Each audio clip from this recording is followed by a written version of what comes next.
RTP. Vamos con nuestro entrevistado, que le agradecemos, ya está muy puntual en línea, ingeniero Luis Eduardo Armas, magíster en Ingeniería Eléctrica, analista energético, y vamos a conversar, ingeniero, sobre el tema que estábamos mencionando con Maffer, la inversión extranjera para estos proyectos de energía del Ecuador.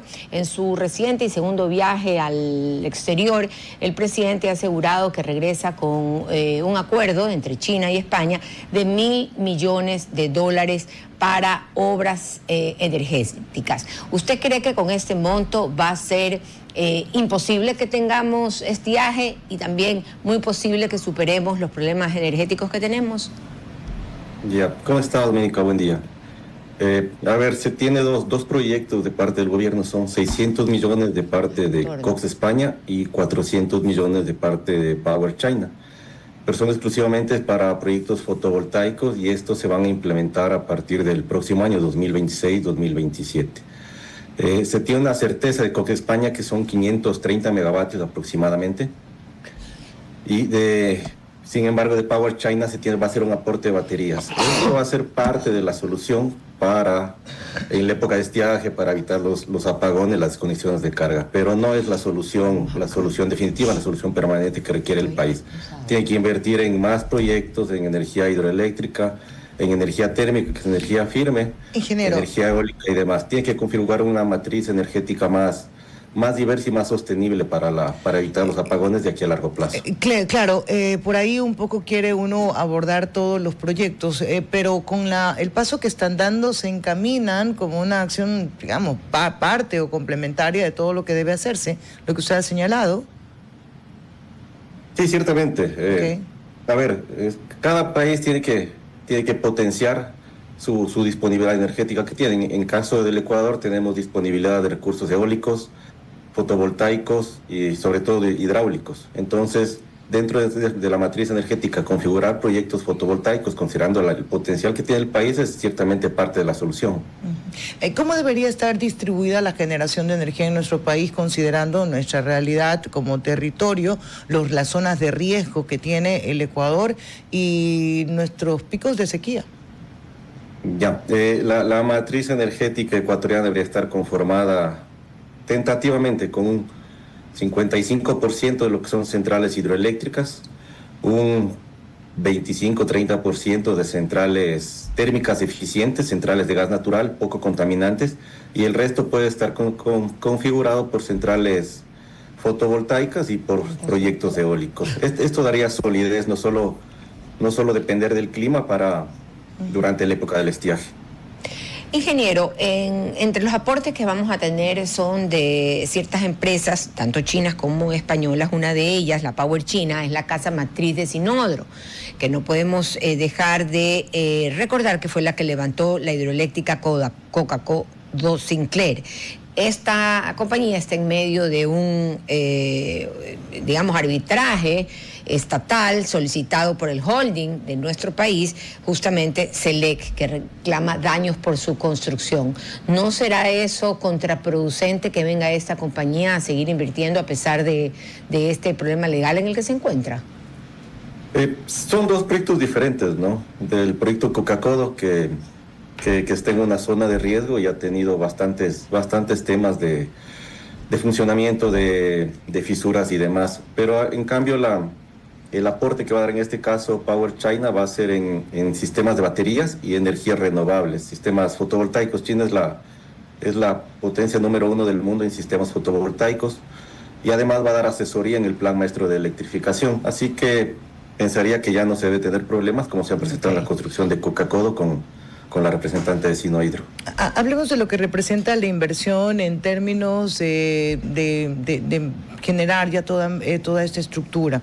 De esos 500 millones, 600 en un caso y 400 en el otro, ¿qué significan para el país en generación de empleo, por ejemplo, en la llegada de equipos o incluso en el movimiento económico que se puede desarrollar alrededor de los sectores? Sí, es un aporte importante. Primero, a nivel de capacidad instalada de generación, se va a incrementar la potencia disponible del país en 500 megavatios en una primera instancia. ¿Esto qué implicaciones tiene? Primero, empleo directo en lo que es ingeniería civil, ingeniería eléctrica, mecánica, técnicos para la construcción. Empleo indirecto, lo que sería alimentación, hospedaje, transporte. Se va a tener contratación de proveedores locales, se van a crear puntos, ciudades estratégicas con estas energías renovables, como para la contratación de técnicos para la operación. Entonces, todo esto va ciertamente a ser un beneficio a nivel económico, a nivel técnico para el país y a nivel eléctrico, para disminuir la dependencia del clima y de los combustibles fósiles. En el tema eléctrico, ingeniero, corríjame en mi ignorancia. Otro de los anuncios que ha tenido el gobierno nacional es que los carros eléctricos van a pagar una multa una matrícula de $10, bajándoles así el valor, e inclusive también la matrícula, que son de $100. Eso también podría verse variado. Son también medidas aleatorias, pequeñas, pero que van a sumar a que no tengamos apagones en este año, con todos los proyectos que se van a dar con estos $1.000 millones. Ya, yo creo que el incentivo que pone el gobierno en matrículas de $10 a los vehículos eléctricos va más por un tema de descarbonización de todo el parque automotor. Entonces, ya cuando se tenga una matriz energética más eficiente, más grande, con proyectos fotovoltaicos, ciertamente va a ser importante que empiece también a dinamizar el transporte con vehículos eléctricos. Creo que más va en el tema de descarbonizar el sistema de transporte. Ok, gracias. Esto, ¿a qué nos lleva y en cuánto tiempo nos lleva? Porque las inversiones, no sé si en este caso están sujetas a restricciones en el marco legal, como consultas previas, no lo sé, desconozco sobre el asunto. Pero esta inversión, una vez que llega, ¿cuándo comienzan a verse los desarrollos? Ya, del último que mencionó Cox España, es que los proyectos se van a empezar a implementar desde el 2026, y los proyectos fotovoltaicos no tienen un tiempo prolongado de instalación. Okay. Probablemente en un año, máximo 18 meses, los mismos ya están implementados. Entonces, de aquí, de la firma que se dio del convenio hasta que empiece la instalación, tendrán que ser la ingeniería de detalle, verificación de emplazamiento, conexión a la red y demás. Entonces, ahora, por eso, a partir del 2026 hasta el 2027 ya tendremos dentro de la matriz energética los proyectos fotovoltaicos. Yo ahí tengo dos preguntas que me saltan. Primero, porque el mismo gobierno ha determinado, les ha dado plazo a industrias que por su tamaño y por su consumo tengan su propia producción. No sé si en algún momento la creación o la construcción de estos proyectos nos va a llevar a tener una sobreproducción de energía. No sé si estoy hablando de más. ¿Y qué tiene que ver los precios? Porque si va a haber una inversión básicamente en una energía renovable, esta pudiera ser mucho más barata en relación a la que se está pagando ahora justamente en el país. ¿Cómo manejan todos esos elementos, ingeniero? Ya, a ver, sí, dos temas. La primera pregunta, si el gobierno está impulsando y exigiendo a las grandes empresas que ingresen con sus proyectos de generación. No necesariamente proyectos fotovoltaicos, también pueden ser proyectos térmicos, proyectos hidroeléctricos y demás. Pero, por ejemplo, las empresas mineras tienen consumos de 100 megavatios, 150 megavatios en promedio. Entonces, los proyectos de generación no van a tener esa magnitud. Entonces, no se va a tener el escenario de tener una sobreproducción de energía versus el consumo que tiene el país. Eso. Y dos, ciertamente el ingreso de proyectos fotovoltaicos, proyectos eólicos, de hecho, y proyectos hidráulicos va a permitir que en el tiempo, que en el corto, mediano plazo, ya cuando estos proyectos estén implementados, disminuyan los costos de producción de electricidad, porque son energías renovables, en donde el costo de producción del megavatio hora no es costoso. Entonces, sí, este también es un efecto directo en la reducción del costo de producción de la energía eléctrica.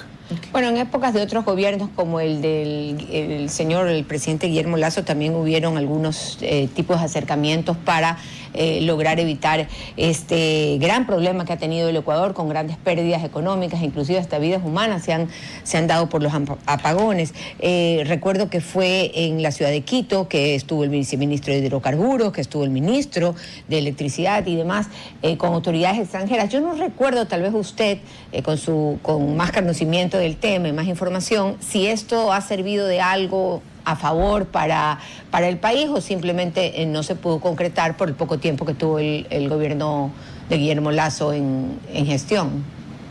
Sí, se firmaron en el gobierno anterior se firmaron acuerdos para poner en marcha los proyectos de El Aromo, que son en Manabí, de 200 megavatios, y el eólico Vironaco 2 de 100 megavatios. Pero solo fueron acercamientos, todavía ninguno de los dos proyectos se ha concretado, tanto su construcción como su puesta en marcha. Entonces solo fueron acercamientos y compromisos que no se llegaron a concretar. ¿Y se pudieron haber retomado en este gobierno?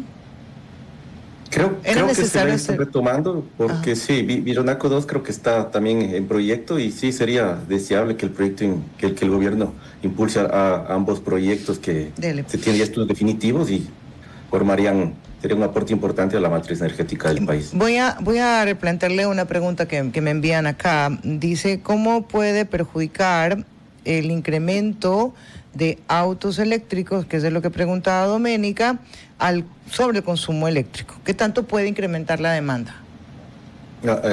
Sí, a ver, entonces los autos eléctricos se constituyen una carga para el país, es un ingreso del consumo. Entonces, en las condiciones actuales, donde todavía no ingresan los proyectos de generación, sí, ciertamente van a incrementar el consumo del país. Okay. Por eso es necesario que estos proyectos se trate de acelerar su ingreso, su implantación en el país, para que la potencia instalada sea superior a la carga de los autos eléctricos. Pero sí, potencialmente, si no hay ingreso de proyectos de generación, sí va a constituir un peligro, porque constituye un incremento de carga en los hogares. Ingeniero, entonces toca esperar a que se ejecuten los proyectos, que se vengan concretando, y el aporte que también va a haber desde la empresa privada. El día de hoy, solamente para comentarle ya un pronunciamiento del viceministro de Energía, aclarando nuevamente que no hay cortes. Sin embargo, se han presentado algunos cortes de energía en la capital, y creo que se anuncian otros para parte de la costa. ¿Sabe usted si esto tiene que ver un poco por no sé si es el mantenimiento o la complicación que se tiene de la toma de agua en las hidroeléctricas, en las centrales? Ya, son dos escenarios diferentes. Okay. El estiaje que se vivió el año pasado, que fue un año seco, en donde sí se tuvieron cortes de hasta 10, 12, 14 horas, son racionamientos importantes, con los cortes potenciales de carga que se tenga por déficit de potencia. Es decir, varias centrales de manera coincidente por tener agua sin condiciones para ser turbinada tienen que parar su operación, que es lo que pasó el día miércoles con Coca-Cola Sinclair, del Stanislao y San Bartolo.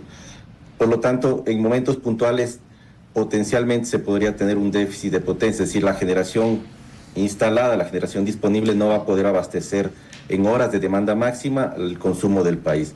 Por lo tanto, una de las primeras medidas es solicitar a las industrias que ingresen con su generación interna, y si se tiene todavía el déficit, proceder con desconexiones de carga. Pero son puntuales y son temporales. Okay. Es un monto que se distribuye en todas las empresas de distribución del país y durante las horas de demanda máxima. Son dos escenarios diferentes, y esto es por condiciones de emergencia, no por condiciones del estiaje que se tenga de aquí hasta fin de año. Gracias, ingeniero, por compartir todas sus respuestas, por todos sus conocimientos. RTP